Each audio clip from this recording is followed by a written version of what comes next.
Lalu berkatalah Elia orang Tisbe dari Tisbe Gilead kepada Ahab, demi Tuhan yang hidup, Allah Israel yang kulayani, sesungguhnya tidak akan ada embun atau hujan pada tahun-tahun ini, kecuali kalau kukatakan. Kemudian datanglah firman Tuhan kepadanya, pergilah dari sini, berjalanlah ke timur dan bersembunyilah di tepi sungai Kerit, di sebelah timur sungai Yordan. Engkau dapat minum dari sungai itu dan burung-burung gagak telah kuperintahkan untuk memberi makan engkau di sana. Lalu ia pergi dan ia melakukan seperti firman Tuhan. Ia pergi dan diam di tepi sungai Kerit di sebelah timur sungai Yordan. Pada waktu pagi dan petang, burung-burung gagak membawa roti dan daging kepadanya, dan ia minum dari sungai itu. Tetapi sesudah beberapa waktu, sungai itu menjadi kering, sebab hujan tiada turun di negeri itu. Maka datanglah firman Tuhan kepada Elia, bersiaplah pergi ke Sarfat yang termasuk wilayah Sidon, dan diamlah di sana. Ketahuilah aku telah memerintahkan seorang janda untuk memberi engkau makan. Sesudah itu ia bersiap, lalu pergi ke Sarfat. Setelah ia sampai ke pintu gerbang kota itu, tampaklah di sana seorang janda sedang mengumpulkan kayu api. Ia berseru kepada perempuan itu, katanya, cobalah ambil bagiku sedikit air dalam kendi, supaya aku minum. Ketika perempuan itu pergi mengambilnya, ia berseru lagi, cobalah ambil juga bagiku sepotong roti. Perempuan itu menjawab, demi Tuhan Allahmu yang hidup, sesungguhnya tidak ada roti padaku sedikit pun, kecuali segenggam tepung dalam tempayan dan sedikit minyak dalam buli-buli. Dan sekarang aku sedang mengumpulkan 2-3 potong kayu api.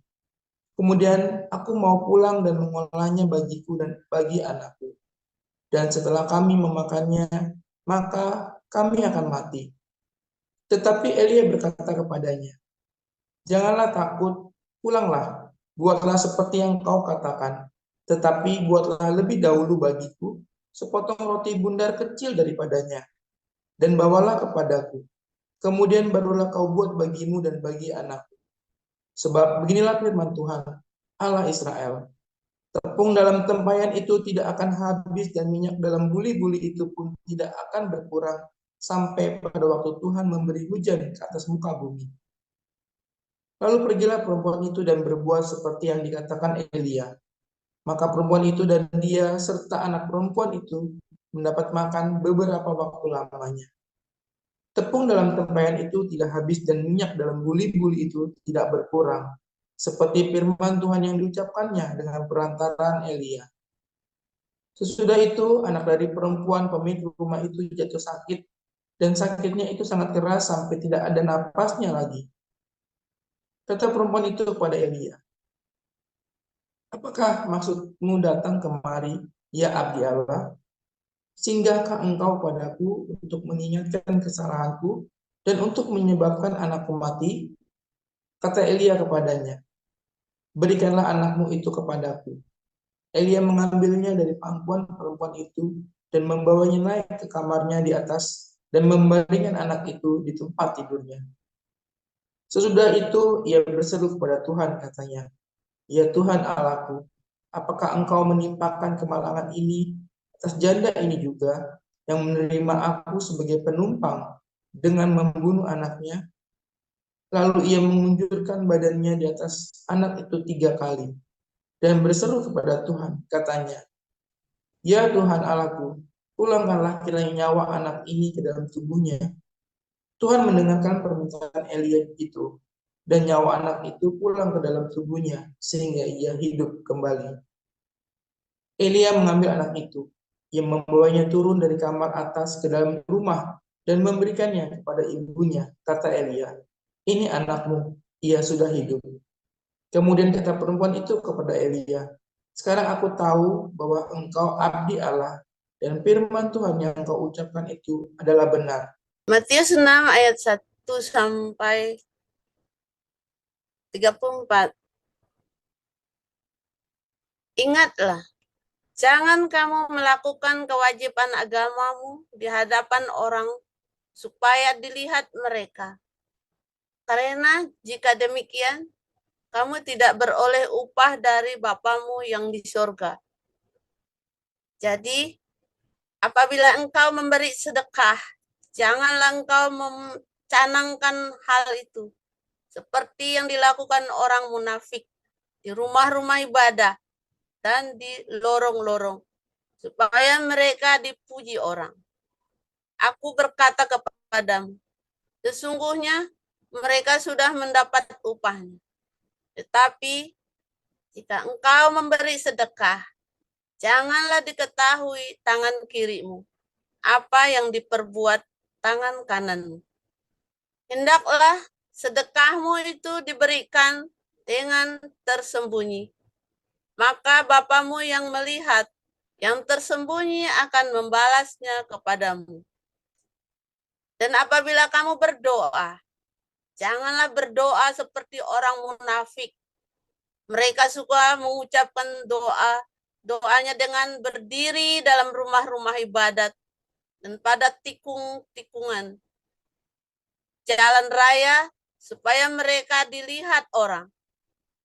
Aku berkata kepadamu, sesungguhnya mereka sudah mendapat upahnya.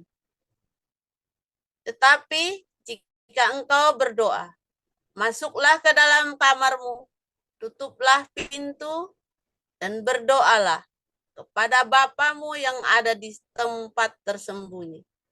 Maka Bapamu yang melihat yang tersembunyi akan membalasnya kepadamu. Lagi pula, dalam doamu itu, janganlah kamu bertele-tele, seperti kebiasaan orang yang tidak mengenal Allah. Mereka menyangka bahwa karena banyaknya kata-kata doanya akan dikabulkan. Jadi, janganlah kamu seperti mereka, karena Bapamu mengetahui apa yang kamu perlukan sebelum kamu minta kepadanya. Karena itu, berdoalah demikian. Bapa kami yang di sorga, dikuduskanlah namamu, datanglah kerajaanmu, jadilah kehendakmu di bumi seperti di sorga. Berikanlah kami pada hari ini makanan kami yang secukupnya. Dan ampunilah kami akan kesalahan kami, seperti kami juga mengampuni orang yang bersalah kepada kami. Dan janganlah membawa kami ke dalam pencobaan, tetapi lepaskanlah kami daripada yang jahat. Karena Engkaulah yang empunya kerajaan dan kuasa dan kemuliaan sampai selama-lamanya. Amin. Karena jikalau kamu mengampuni kesalahan orang, Bapamu yang di sorga akan mengampuni kamu juga. Tetapi jikalau kamu tidak mengampuni orang, Bapamu juga tidak akan mengampuni kesalahan. Dan apabila kamu berpuasa, janganlah muram mukamu seperti orang munafik, karena mengubah air mukanya supaya orang melihat bahwa mereka sedang berpuasa. Aku berkata kepadamu, sesungguhnya mereka sudah mendapat upahnya.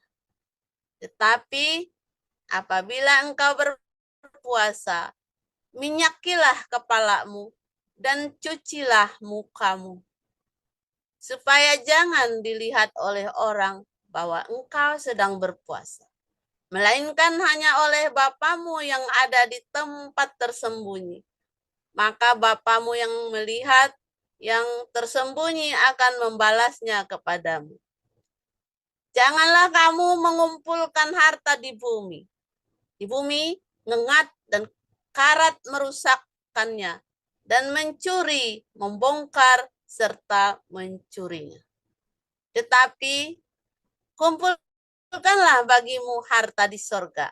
Di sorga ngengat dan karat tidak merusakkannya, dan pencuri tidak membongkar serta mencurinya. Karena di mana hartamu berada, di situ juga hatimu berada. Mata adalah pelita tubuh. Jika matamu baik, teranglah seluruh tubuhmu. Jika matamu jahat, gelaplah seluruh tubuhmu. Jadi, jika terang yang ada padamu gelap, betapa gelapnya kegelapan itu. Tak seorang pun dapat mengabdi kepada dua tuan. Karena jika demikian, ia akan membenci yang seorang dan mengasihi yang lain. Atau ia akan setia kepada yang seorang dan tidak mengindahkan yang lain. Kamu tidak dapat mengabdi kepada Allah dan kepada Mammon. Karena itu, aku berkata kepadamu, janganlah khawatir akan hidupmu, akan apa yang hendak kamu makan atau minum. Dan janganlah khawatir pula akan tubuhmu, akan apa yang hendak kamu pakai. Bukankah hidup itu lebih penting daripada makanan? Dan tubuh itu lebih penting daripada pakaian? Pandanglah burung-burung di langit yang tidak menabur dan tidak menuai dan tidak mengumpulkan bekal dalam lumbung, namun diberi makan oleh Bapamu yang di sorga. Bukankah kamu jauh melebihi burung-burung itu? Siapakah di antara kamu yang karena kekhawatirannya dapat menambahkan sehasta saja pada jalan hidupnya? Dan mengapa kamu khawatir akan pakaian? Perhatikanlah bunga bakung di ladang, yang tumbuh tanpa bekerja dan tanpa meminta. Namun aku berkata kepadamu, Salomo dalam segala kemegahannya pun tidak berpakaian seindah salah satu dari bunga itu. Jadi, jika demikian, Allah mendandani rumput di ladang yang hari ini ada dan besok dibuang ke dalam api. Tidakkah ia akan terlebih lagi mendandani kamu? Hai orang yang kurang percaya. Sebab itu, janganlah kamu khawatir dan berkata, apakah yang akan kami makan? Apakah yang akan kami minum? Apakah yang akan kami pakai? Semuanya itu dicari bangsa-bangsa yang tidak mengenal Allah. Akan tetapi, Bapamu yang di sorga tahu bahwa kamu memerlukan semuanya itu. Tetapi, carilah dahulu kerajaan Allah dan kebenarannya, maka semuanya itu akan ditambahkan kepadamu. Sebab itu, janganlah kamu khawatir akan hari besok, karena hari besok mempunyai kesusahannya sendiri. Kesusahan sehari cukuplah untuk sehari. Haleluya, firman Tuhan selalu baru setiap hari ketika kita menantikan Tuhan dengan penuh cinta, dengan pengharapan. Jangan putus asa, jangan berhenti berbuat baik. Ya, sekalipun rasanya kok, aduh udah capek ya, saudara, tiap hari difitnah, dicaci maki mungkin ya.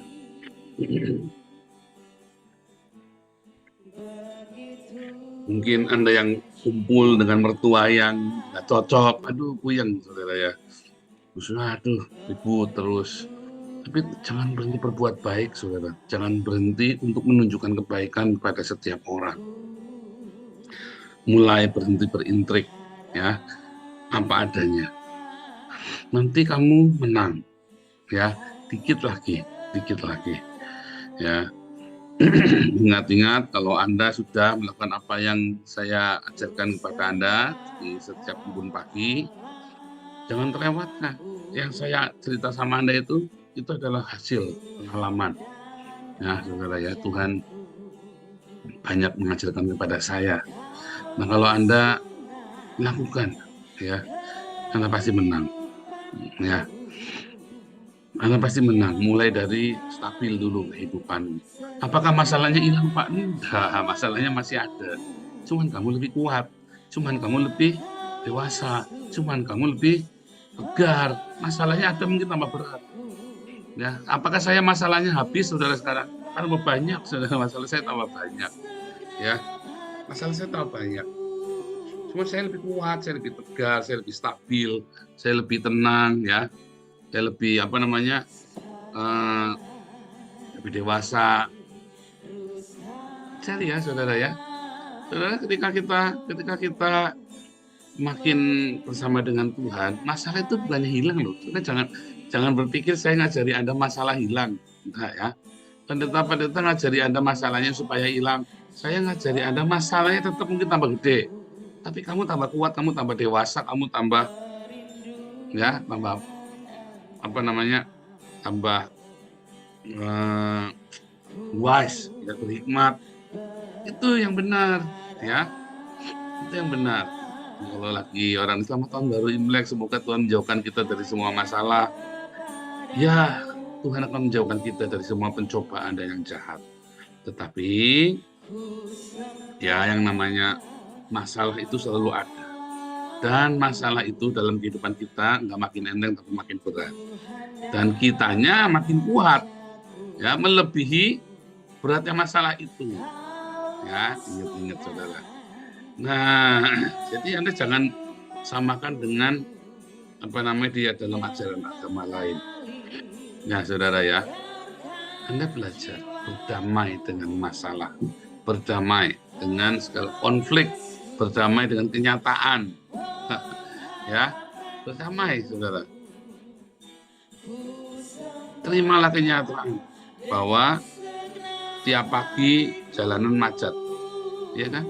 Kalau kamu tidak menerima kenyataan tiap pagi jalanan macet, Anda begitu bangun pagi udah mules turun mau naik, mau setir mobil kemana, waduh udah mules. Saya pernah alami ya, saya sampai, begitu pagi itu kepala udah stres. Saya setir mobil itu cuma 60 kilo, tapi bisa 2,5 jam sampai 3 jam sudah nyetir di Jakarta itu ya.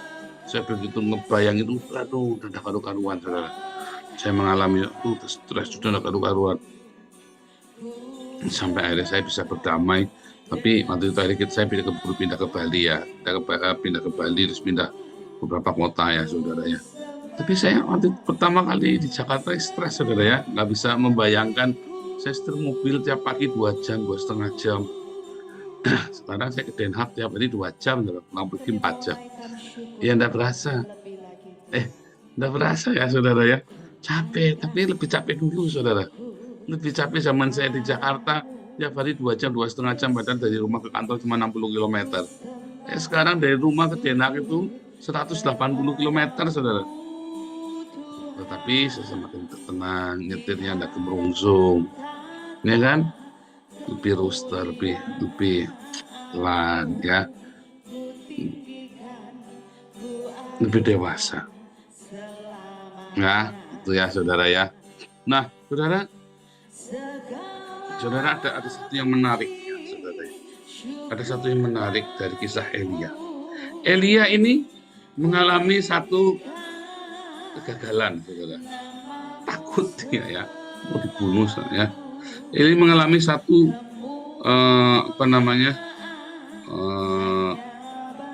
ketakutan yang luar biasa ketika dia mau dibunuh sama Ratu Isabel, saudara ya.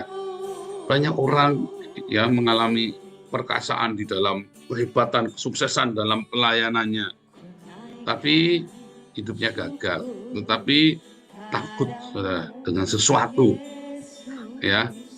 Ngalami nggak begitu, saudara ya? Terutama Anda yang sudah melayani, wah kelihatannya Anda usahanya sukses, kelihatannya ya kamu kaya raya, kelihatannya karirnya bagus, tapi ternyata kamu punya masalah. Masalahnya apa, saudara? Isinya galaknya minta ampun, saudara. Misalnya itu kan masalah, kalau punya suami isinya galaknya minta ampun, Anda senggol sedikit dilempar pakai bambu, pakai centok, masalah besar, saudara. Saya dulu di Palembang punya anak buah, kepala produksinya ya,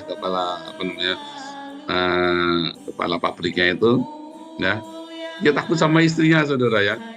Jadi kalau udah ngamuk tuh ya, waduh, saya sampai kaget ya, kamu sampai disamperin ke kantor ya saudara ya. Sampai tak omongin, Pak, jangan gitu Pak. Ada saya, masa dia tidak respect sama saya, tidak boleh gitu. Saya tidak mau Pak, tidak boleh. Jangan masalah rumah tanggamu dibawa ke kantor. Tak marahi sama saya, saudara, tidak boleh. Lawang dimarahi di depan anak buahnya, saudara dia ya. Maki-maki. Saya yang jadi atasannya dia sampai gede-gede ya. Kantor dionjoki, dimarahi ya, saudara, di depan anak buahnya. Sampai yang istri-istri yang masih begitu, saudara. Suamimu dimarahi di kantor, dionjoki, saudara, gara-gara dia tadi malam pulang baunya wanginya beda. Wanginya beda.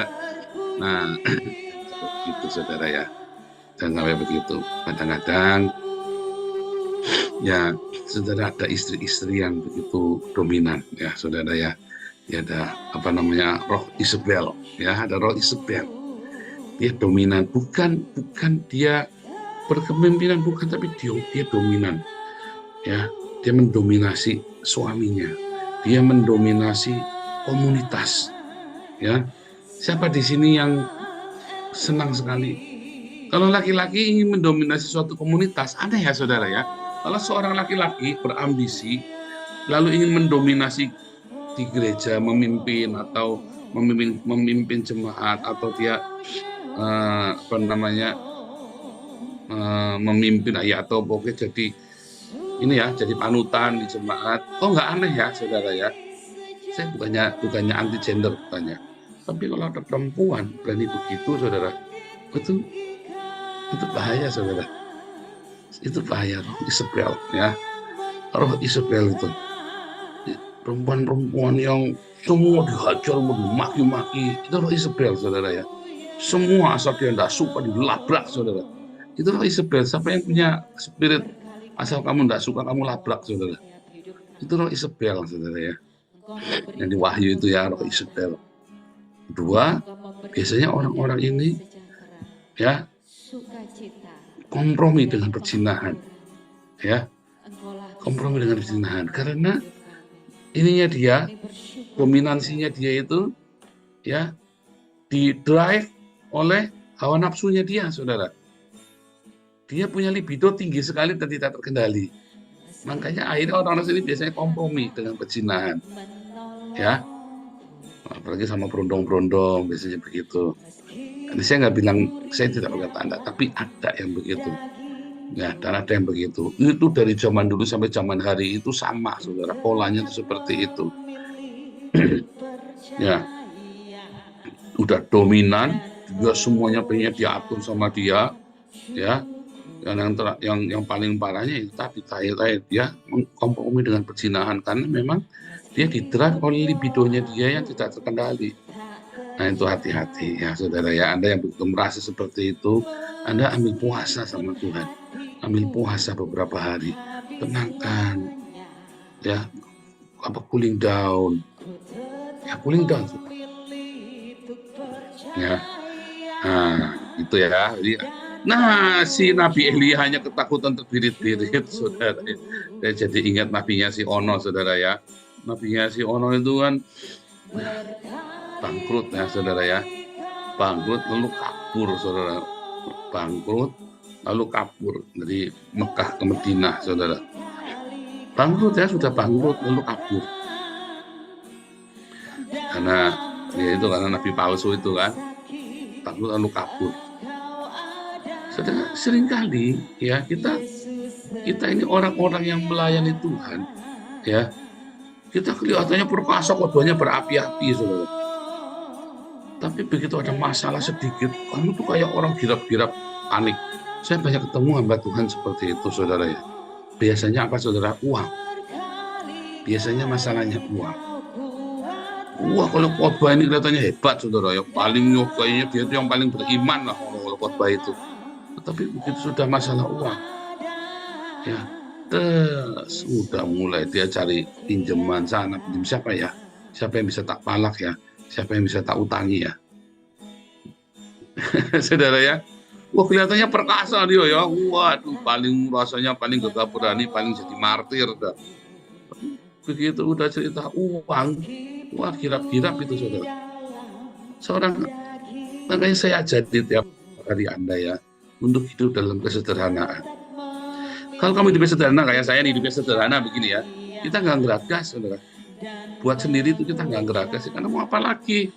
Nggak ada ya sudah, ya nggak ada ya sudah, nggak usah geragas, nggak usah berpikir, Anda pengen saya kudu ini, kudu itu, ya. Makanya jadi beban hidup kita ringan.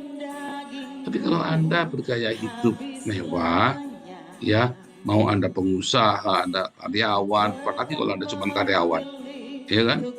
Kalau Anda karyawan, belajar hidup sederhana. Nanti kamu bahagia, nanti kamu punya tabungan, anak-anakmu baik, kamu juga tenang, tidak geragas.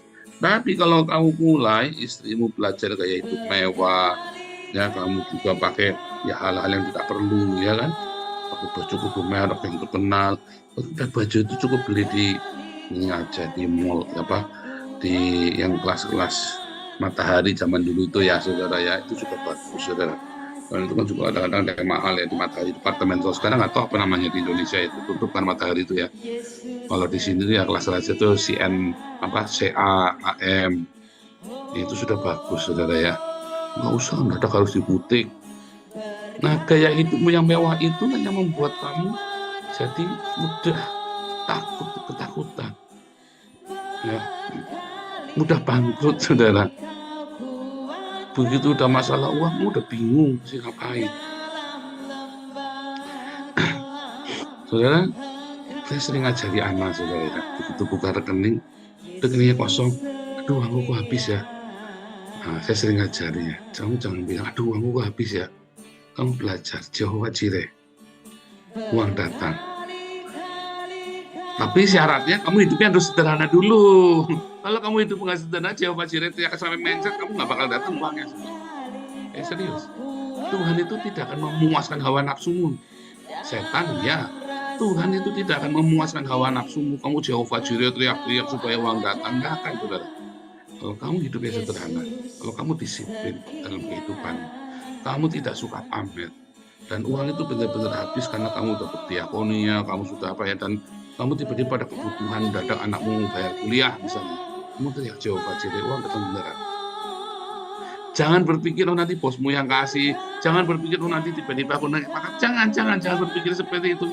Pikirnya harus out of the box. Jangan tanya Tuhan bagaimana caranya. Jangan, saudara. Kalau kamu lagi dalam kondisi kepepet, kamu jangan kayak Nabi kesurupan terus kabur ke sana kemari, saudara ya.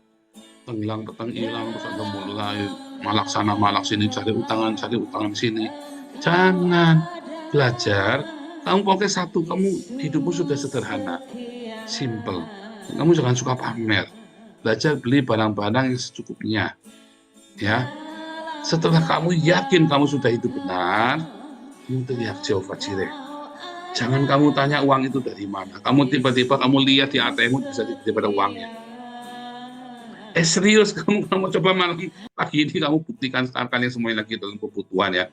Tapi syaratnya kamu hidupmu sederhana. Kalau hidupmu termewah-mewah, Tuhan tidak kasih juga ngapain? Mau kasih tahu diajar dulu saudara, biar kamu rendah hati dulu. Tapi kalau kamu sudah hidupmu sederhana, memadankan diri, kamu teriak. Ya, Elia itu lari ke padang gurun itu, ya kan? Yang melihara kan gagak. Jangan nanya di mana di padang gurun apa, ya. Yang melihara burung gagak, kamu jangan pernah bertanya caranya Tuhan. Tuhan nanti kirim tiba-tiba kirim burung gagak, tiba-tiba jatuhin emas 1 gram atau 1 ons gitu ya. Kamu nggak tahu loh saudara. Kamu jangan bilang mustahil, jangan berkata mustahil, saudara. Ya, karena kamu terlalu bodoh.